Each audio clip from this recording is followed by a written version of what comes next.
How does Miami Beach sell luxury nightlife with bottle service and velvet ropes, then accidentally sell a moment of open extremist theater like it's just another VIP add-on?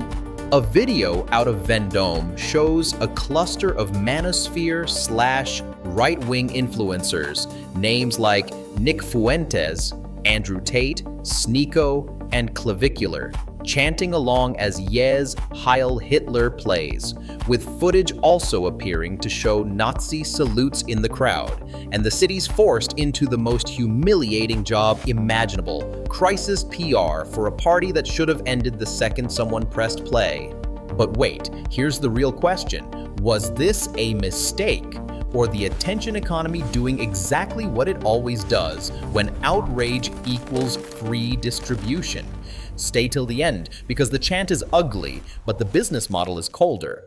Miami Beach is supposed to be the postcard version of decadence, neon reflections on polished cars, bouncers guarding velvet ropes, and exclusive experiences sold at a markup so absurd it starts to look like performance art.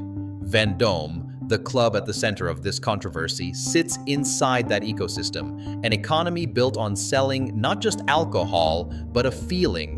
You're in the room where something important is happening, the kind of place where the music is loud enough to drown out your conscience and the lighting is flattering enough to make bad decisions look cinematic.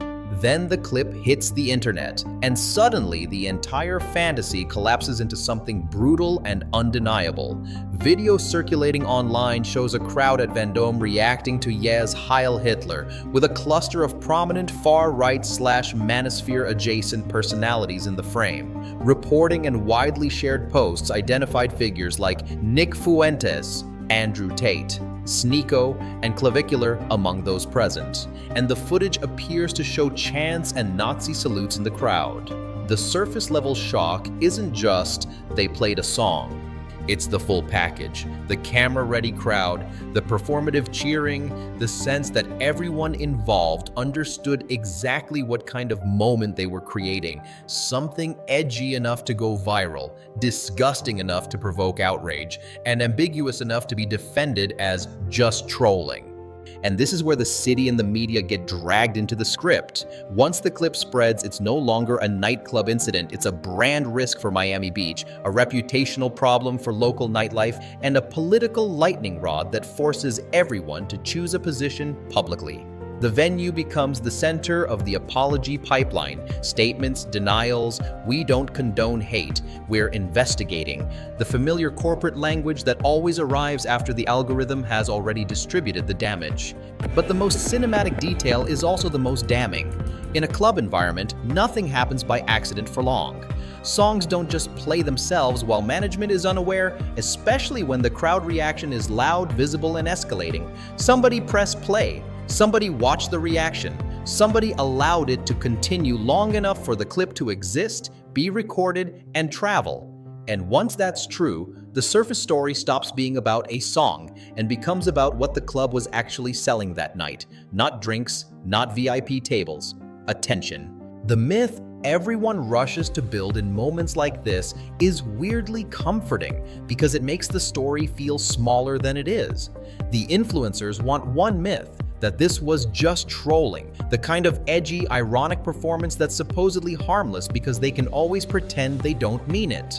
The club wants another myth, that it was just a song, a freak moment in a loud room, a misunderstanding that slipped through the cracks of a normal night.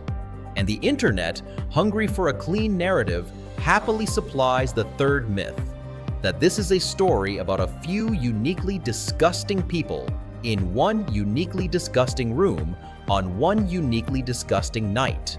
But the myths only work if you ignore the economics of what was happening in real time. A luxury nightclub isn't a random public space. It's a business designed to convert atmosphere into money. It sells exclusivity, it sells spectacle, and it sells the sensation of being close to something that feels forbidden. So when a moment like this happens, the question isn't how could this happen? The more honest question is, why does this kind of moment travel so well in this kind of venue? And here's the detail that makes it harder to dismiss. Edgy is not a moral category, it's a marketing strategy. It's a shortcut to virality. It's a way to create a night that people can't stop talking about, even if the talking is outrage. But wait! Because the myth building doesn't just protect the venue, it protects the audience too. If we can label it a one-off, we don't have to admit what's actually happening in the attention economy. Extreme content doesn't need mainstream approval to spread. It only needs a camera-ready moment, a crowd that understands the assignment, and a platform ecosystem where outrage is distribution. When a clip is guaranteed to trigger disgust, debates, quote tweets, and reaction videos, the content becomes self-propelling. It doesn't matter whether people share it to condemn it, mock it, or expose it. Sharing is still amplification, and amplification is still value. Now zoom out one more level, because this is the part everyone tries to dodge. The luxury setting is part of the myth. It's the implication that this is high-status behavior, that these are VIPs, that this is what the inside looks like. That implication is poison because it launders extremism through glamour. It turns something vile into a moment, something shocking into a scene, something that should be socially radioactive into a piece of nightlife content. And when the response becomes a rehearsed apology pipeline, shock, statement, we don't condone, promise of action, it starts to look less like accountability and more like damage control as a standard operating procedure. Here's the microhook that should make you uneasy. If everyone involved can predict the outrage, predict the headlines, predict the apology, and still choose the moment, then the scandal isn't a glitch in the system. It's one of the system's most reliable outputs. Here's what makes this incident more than a gross clip and a predictable apology. The whole thing is engineered to be defensible while still being maximally shareable. A luxury club can always hide behind "we didn't know." Influencers can always hide behind "we were joking." And platforms can always hide behind "we're just hosting what people post." Meanwhile, the footage does what footage always does in 2026. It turns outrage into rocket fuel. Start with the uncomfortable logistics. According to Miami New Times, multiple videos circulated showing Nick Fuentes, Andrew Tate, Sneeko, and streamer Clavicular at Vendome in Miami Beach singing along to Ye's Heil Hitler, with one clip showing them arriving in a limo blasting the track, and another showing the group inside the club while a person identified as men's rights influencer Myron Gaines appears repeatedly doing a Nazi salute. That is not a soundcheck accident. That is a crowd that understands exactly what kind of moment it's creating. The kind that can be clipped, reposted, debated, condemned, and monetized within minutes. But wait, because the most revealing part is what the venue allegedly did next, and what it did not do in the moment. Miami New Times notes, Vendome posted a statement on its official Instagram after the backlash. The modern scandal choreography is almost comforting in its familiarity. Statement, apology language, promises of action, a gesture toward values, and the implied request that everyone please move on before this becomes a week-long trend. It's not accountability, it's a fire extinguisher, and it's usually deployed only after the fire has already generated enough heat to be profitable. Because here's the cold truth. This wasn't just music in a room. Ye's Heil Hitler isn't some obscure track nobody could anticipate. It's a widely condemned extremist glorifying release that multiple platforms have removed or restricted, and it's been significant enough to trigger political consequences internationally. The Associated Press reported Australia cancelled Ye's visa over the song, with Australia's Home Affairs Minister describing the track as promoting Nazism and saying the country had enough problems without deliberately importing bigotry. So when a club plays this in a luxury setting, it's not happening in a cultural vacuum. It's happening in full knowledge that the shock is the point. And that's the motive layer everyone keeps trying to ignore while they argue about who's worse. A nightclub economy is built on selling an experience, not just alcohol, not just tables, status. A story you can post, a clip you can prove happened.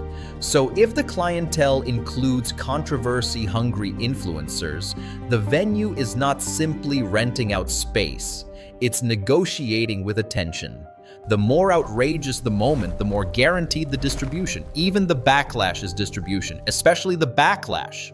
Now zoom in on the influencers because their incentives are embarrassingly consistent.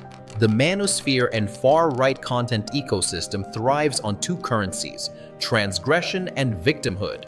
First, do something that triggers disgust. Then, when the backlash comes, frame it as censorship, free speech, or people can't take a joke. The same clip can be sold twice, once as a domination ritual, look how fearless and edgy, and once as persecution content, look how they're trying to silence us. That's why "it was just a song" is such a powerful disguise. It's not a defense, it's a business strategy. But wait, here's the detail that should make you feel a little sick. Even the people condemning the clip risk becoming unpaid marketers for it.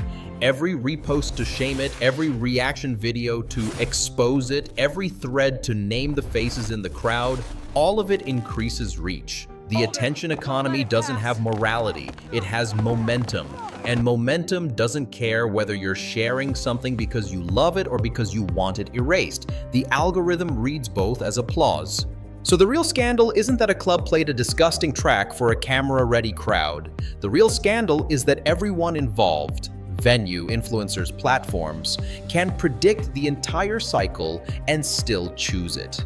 The limo arrival, the edgy moment, the viral spread, the apology statement, the free speech theater, the next trend replacing this one. If the outrage is guaranteed marketing, then the only mystery left is who exactly was paying and who was being paid in attention. What makes this Miami Beach moment genuinely terrifying isn't that a handful of influencers behaved like they were auditioning for edgelord court. It's how cleanly the entire system absorbs the disgust and turns it into distribution. A club that sells luxury is supposed to be curated. Sound, security, vibe, boundaries. Yet Miami New Times reported videos showing the group inside Vendôme while Heil Hitler played, with a person identified as Myron Gaines repeatedly doing a Nazi salute, and that Vendôme later posted an Instagram statement after backlash. That sequence is the modern scandal template. The harm happens on camera, the clip becomes the marketing, then the apology arrives like a receipt. Proof the venue is doing something after the internet already did the amplification. And this is where the "it's just a song" defense becomes a weapon. The song itself has been treated internationally as beyond normal boundaries. Associated Press reported Australia stripped Ye of a visa after the release, with the government describing it as promoting Nazism. So when a nightclub plays it for a camera-ready crowd, the story can't be reduced to a DJ mistake in a loud room. It's a choice operating inside a culture where the most profitable commodity is attention, especially the kind that makes people feel sick enough to share. ADL's response to the club footage framed it plainly as an anti-Semitism problem, asking why a venue would play a song glorifying Hitler and noting the influencers involved. That matters because it strips away the free speech theater costumes and names what's being normalized: hate content sliding into pop culture spaces under the cover of irony. Nightlife becomes a delivery vehicle, not for music but for ideology as vibe. And the ironic part is the most efficient laundering method imaginable, because it gives everyone plausible deniability while still delivering the spectacle. The deeper societal rot is that audiences, without meaning to, often complete the circuit. Even condemnation becomes reach. Every repost to expose the clip teaches the algorithm the same lesson. Extremism creates engagement. So the question isn't who's being radicalized, it's whether the attention economy itself is the radicalizing force, training venues, creators, and even outraged viewers to treat moral disgust as a growth strategy. In the end, The most honest thing about this scandal is how predictable it was. A luxury nightclub sold a moment. Influencers turned that moment into content. The internet turned that content into outrage, and the venue turned the outrage into an apology statement. Like, damage control is just the closing act of the business model. Miami New Times reported videos showing Nick Fuentes, Andrew Tate, Sneeko, and Clavicular at Vendome while Yes Heil Hitler played, with footage also showing a person identified as Myron Gaines repeatedly doing a Nazi salute, and the club posting an Instagram statement after backlash. That isn't chaos, that's choreography. And if anyone tries to shrink it into just a song, remember, this track has been treated as beyond the normal boundaries of acceptable speech even by governments. Associated Press reported Australia cancelled Yes visa over it, citing the promotion of Nazism. So this wasn't edgy nightlife, it was extremism laundering itself through glamour, irony, and a camera-ready crowd. Here's the punchline that lands cold. The club didn't just sell bottle service that night, it sold moral numbness as a VIP experience. And the influencers didn't just chase clout, they proved the fastest way to get reach is to make everyone feel sick. So the final question is the only one that matters. If outrage is free marketing, then who's really winning? Those men in the crowd, or the system that keeps rewarding the ugliest moments with the biggest spotlight?